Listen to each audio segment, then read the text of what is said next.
Good morning, সবাই কেমন আছো? আশা করছি প্রত্যেকে খুব ভালো আছো। অনেকদিন পর ব্লগে আসলাম।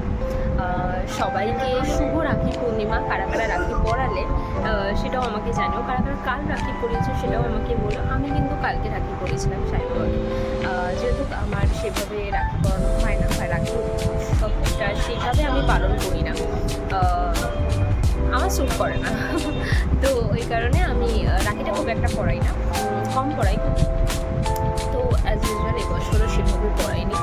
তো বাবাকে পড়িয়েছিলাম বিকজ আমার মনে হয়েছে যে ওনাকে জগন্নাথ দেবকে রাখি পড়াইলে আমার রাখিটা কমপ্লিট হবে।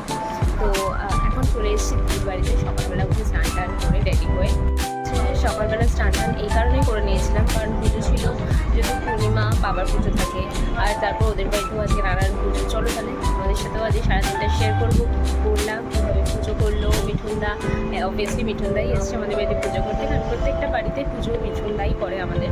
তো চলো তাহলে সারাদিন কী কী হচ্ছে সব কিছু তোমাদের সাথে শেয়ার করবো। আর প্রত্যেকে কেমন আছো অবশ্যই আমাকে কিন্তু কমেন্টসে জানিও। আর আমার ব্লগগুলো ভালো লাগলে কিন্তু লাইক কমেন্ট শেয়ার করতে কিন্তু একদম ভুলো না। এখানে কিন্তু ধীরে ধীরে ঠাকুরের অভিষেক স্টার্ট হয়ে গেছে। মানে দুধ, গঙ্গা জল, গোলাপ জল, আতর, তারপরে একটু শর্করা, আমরা যা যা দিই, মধু, কর্পূর, সব কিছু দিয়ে ঠাকুরকে কিন্তু আস্তে আস্তে মিঠুনদা স্নান করিয়ে দিচ্ছে।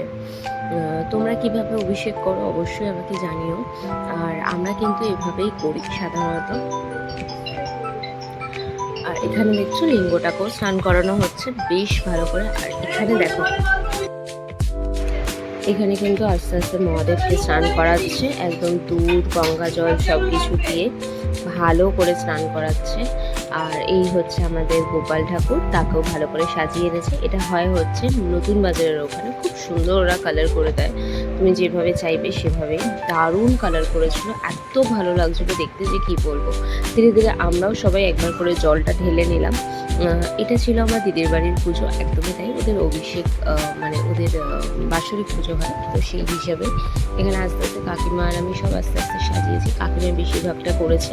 তারপর আমি নৈবেদ্যতে নারকেলটা লাস্টে কোরালাম, করিয়ে কাকিমা কোরালো, কুড়িয়ে আমি নারকেলটা দিয়ে দিয়েছিলাম সবাইতে একটু একটু করে। ওখানে পঞ্চরত্ন ছিল, তারপর ওইদিকে ছিল হচ্ছে যেটা বলে নৈবেদ্য, একটা 9টা দেয় আর একটা 8টা দেয়, 9টা আর একটা দেয় 10টা মনে হয়। আর এদিকে ছিল সিন্নিটাও রেডি করে নিয়েছি, ওদিকে ভুজি, তারপর ওখানে তুলসী মঞ্চটাকেও ভালো করে মালা ফালা পরানো হয়েছে, এগুলো সব গোছাগুছি করলাম। এবার তোমরাও আমাকে কিন্তু জানিও যে তোমাদের বাড়িতে কারা কারা পূর্ণিমার পুজো করেছো, বাকি কার হাতে সিন্নি তোমাদের বেশি ভালো লাগে। আর সিন্নি খেতে তো অবশ্যই সবাই খুব ভালোবাসো আশা করছি। আমি নিজেও ভীষণ ভালোবাসি খেতে, বাট খুব অম্বল অ্যাসিডিটি হয়, দ্যাটস ওয়াই একটু কম খাওয়া হয়। আর এখানে আস্তে আস্তে বাবাকেও একদম রেডি হয়ে গেছে, নিজস্ব সাজে সবাইকে রেডি করা হয়েছে পরিষ্কার করে পরিচ্ছন্ন করে, কারণ এরপর মিঠুনদাও বসে পড়বে। তো কাদের বাড়িতে পূর্ণিমার পুজো ছিল অবশ্যই আমাকে কমেন্টসে জানিও। আর রাখি তোমরা কিভাবে কাটালে, কেমন করে কাটালে অবশ্যই কমেন্টসে জানিও। আশা করছি প্রত্যেকের রাখি খুব ভালো কেটেছে। একটু লেট হলো আপলোডটা করতে, বিকজ আমিও দুদিন একটু বিজি ছিলাম, তো ওর জন্য আমি আপলোড করতে পারিনি সেদিনকে। তো এখানে মিঠুনদা অলরেডি আরতি স্টার্ট করে দিয়েছে, চলো।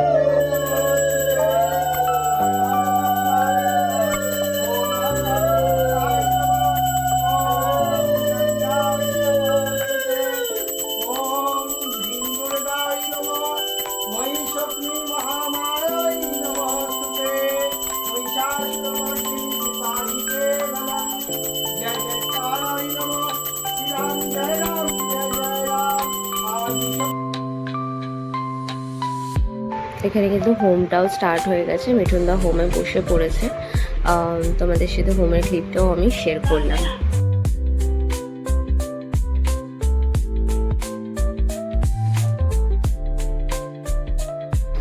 আমাদের হোম খুব ভালো হয়েছিল, আর নো ডাউট মিঠুনদা খুবই ভালো হোম করে, দেখতেই পাচ্ছ প্রত্যেকে। এখানে কিন্তু আমি আজকে ভিডিওটা শেষ করছি। খুব ভালো থাকবে, সুস্থ থাকবে, তোমাদের সাথে আবার একটা নতুন ভিডিওতে আমার দেখা হবে।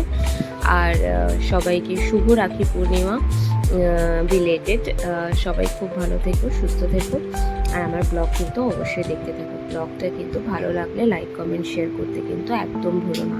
চলো তাহলে টাটা, আবার দেখা হচ্ছে কালকে একটা নতুন ব্লগের সাথে। আর প্রত্যেকে কিন্তু খুব ভালো থাকো।